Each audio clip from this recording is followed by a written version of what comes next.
We're in mid-session and the table has a bunch of pros and grinders, and just maybe 2 or 3 recreational players including myself. 2 things to note: we've started straddling to liven up this game since straddling is contagious, and we've also extended a somewhat degenerate offer to flip for any amount with our new friend from El Paso on our direct left. We end up agreeing on 100, and we'll let the clip tell the rest of the story. What do you You want to do the 100 now? I'll do 100 now. Alright. 100.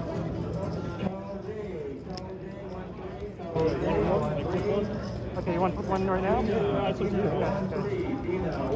Oh, that's not good. That's not good at all. Keep going. Keep going, guys. Keep going. Keep going. You probably win. Oh, no, never mind. Oh.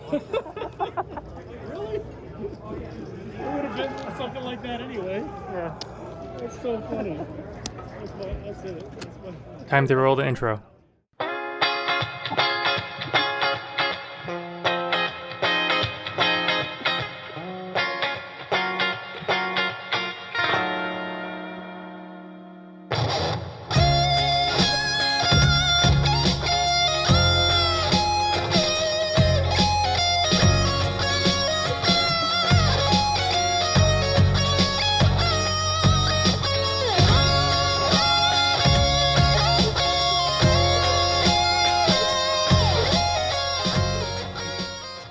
Welcome back to episode 13, where we're at the Bellagio looking to run it up. We're quickly sat down at a 5-10 game already underway, and we see a diverse group at the table. Some of the players are regulars, but things look promising as half the table are strangers that I don't recognize. Shortly after being seated, we look down at pocket 10s in early position and open to 30. There's one caller in late position before action gets to the big blind, who 3-bets to a rather large sizing of 160. Although this might be a good spot to put in a 4-bet, given that this is our very first hand we're playing, I choose to call here instead. The late position player folds, and we're heads up to a flop of King 5-4 with 2 clubs, and now the big blind checks. We toss out a bet of 140 in position to apply pressure to his airballs, under pairs to the king, and to take initiative in his hand. The opponent goes well into the tank for nearly 2 minutes, and decides that he isn't having any of it, as now he raises all in for 1500. At this point, I'm having some difficulties figuring out what kind of hands he might be doing this with here.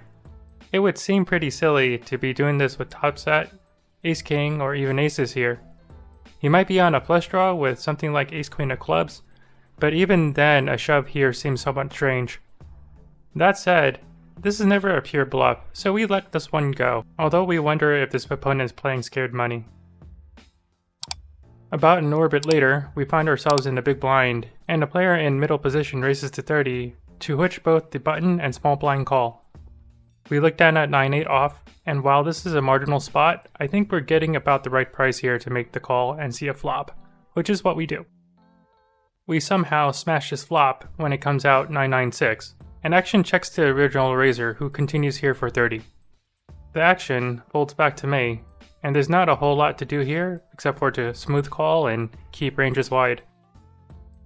The turn brings the king of hearts, and when I check it over to our opponent again, he bets out for 110. The king smacks the opponent's range here and brings in a backdoor flush draw along with a few gut shots into play. This is an interesting spot, so much that if we just call, the river is likely to just check through with the opponent unimproved.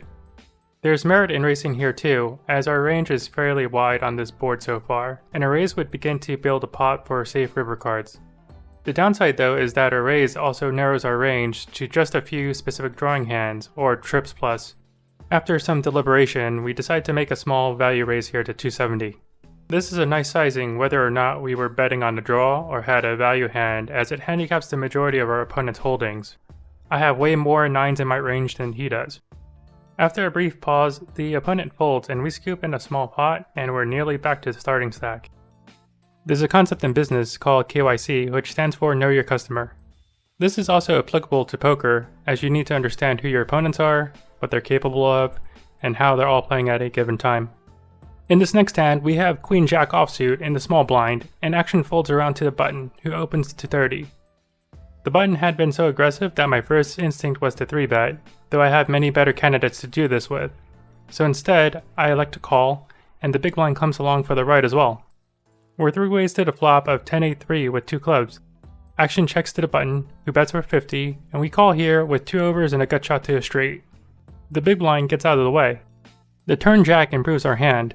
We have a natural check to the button and are looking to check raise his turn should he decide to bet here. Instead, he checks behind.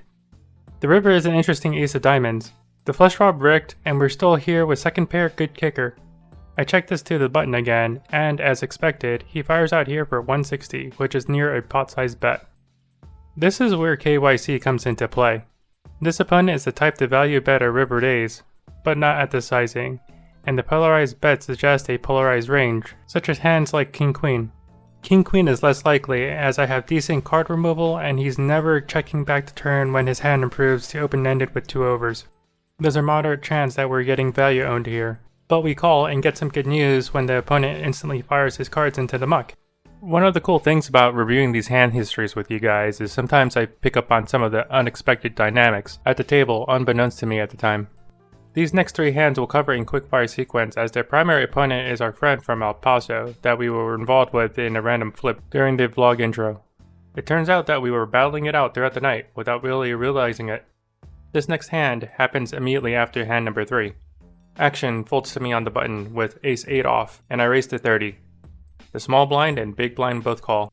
The flop comes ace-10-6, and when action checks to me on the flop, I bet 50, and only the small blind calls. The turn comes a 9, and action checks through. We backdoor a straight on the river, and when it's checked to me, I bet 160, which is exactly the same betting pattern from the last hand. I decide on the sizing as I'm keenly aware that the small blind was contently watching, so I'm hoping he might think that's something suspect here. However, after a short tank, he folds and gets away from it. I'm on the button again for this next hand, and action folds to me, so I open to 30 with 10-9 off.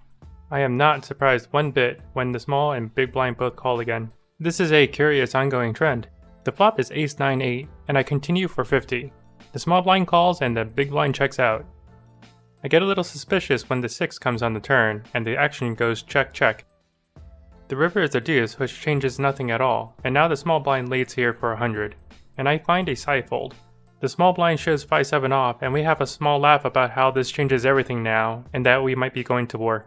A few hands later, action folds to us in the small blind with jack-8 off, and I raise to 30 against our arch nemesis in the big blind. As usual, he calls here, and we see a flop of ace-9-7. I toss out a standard continuation bet of 40, and the big blind calls. We bink a straight on the turn, and continue to bet for 80. The big blind calls again without hesitation. The river brings a king, and when I bet 210, the big blind uncharacteristically tanks here for about 30 seconds. The way this hand developed, we're pretty sure that we have the winner, but we're trying to figure out whether a raise here was incoming. This opponent takes a conservative route and decides to just call with ace-king. Kudos to him, as I don't think I'd be able to get away from raising that river. Leave a comment below to let me know what you think about his flat call on the river, and whether or not you'd be tempted to raise the river as well.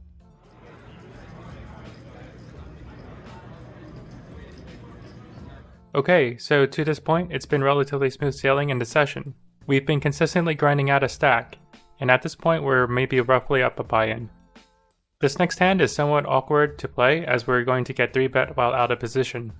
There's a live straddle on this hand, and I opened a 70 under the gun when we look down at pocket 10s. In retrospect, I think I probably like a sizing of 60 here, but I think 70 is fine as well in a 3-blind game. The middle position player decides to min-click it back to 150 on me. She's playing roughly 13 behind, and when action gets back to me, I'm torn between raising and calling here. There are definitely merits for both. Since this opponent just arrived at this table, and seems to be playing fairly snug, I decided to call and re-evaluate post-flop. On a 9-8-3 flop, I check this over to the opponent, who continues for 130. As this is a pure continue for us, we call. When the turn comes to 7, we're beginning to feel better about our hand when action checks through. The river brings a 4, and now we have a close decision here. We can bet and fold out worse, but since there are very few value hands she can really have here, I decided to check here for a little bit of balance and to also give her a little bit of rope. That said, the action checks through and 10s are good. We'll take it. Speaking of awkward scenarios, here's another one. We're in the straddle when a mid-position player limps in for 20. And if that isn't awkward enough, when the button raises to 80, the small blind cold calls at 80. We look down at pocket fives and dark ideations cross the mind, although at the time my hand apparently had a mind of its own and tossed out the calling chips. The mid-position player calls behind, and we're 4 ways to a really poorly played hand so far. This has worked for me in the past, so on the count of 3, let's everyone smash that like button, and maybe, just maybe I can drill a set on a flop. 1, 2, 3. The flop comes ace-7-9. No set, and we're in disbelief it didn't work. Not too sure what happened, but for those who tried, thanks for participating. Maybe it'll work next time. Action checks to the button, who after a short tank, opts to check as well. The turn brings a 3. The middle position player bets 240 when it's checked to him, and everyone folds. I'm not a Michigan fan, but I'm gonna, follow them through the playoffs. Sometimes, when you're up to no good, you end up paying the piper. In this next hand, we find 9-7 off in the cutoff and raise to 40. The button and small blind fold, and the big blind calls. On a 10 high flop, we fire at a bet of 80 once it's checked to us, and the opponent calls. The turn pairs the bottom card 5, and when the opponent checks again, I fire out for 130, which is not a deterrent, as the opponent calls once again. When the river is a brick 4, the opponent checks again, and after some thought, I fire for 380. The opponent eventually calls with queen 10 offsuit. I don't like how I played this hand in retrospect, as I think this is perhaps a check back give up on the river. In hand number 10, we have 9-8 in the small blind, and when it folds to me, I complete for 5 more and the big blind checks. The flop comes jack 10-3 with 2 diamonds, which gives us an open-ended straight draw. I check, and so does the big blind. The turn is a 7, which gives us the straight. I check again, and this time, the big blind bets 10. I raise this to 40, and the opponent calls. The river 10 pairs the board, and this time, I bet for 140, and the opponent calls with a 10. We go on to play for a couple more hours before cashing out. Here are the results from today's session. We were in for $2,000 and out for $35.90, for roughly a $1,600 profit over 13 hours.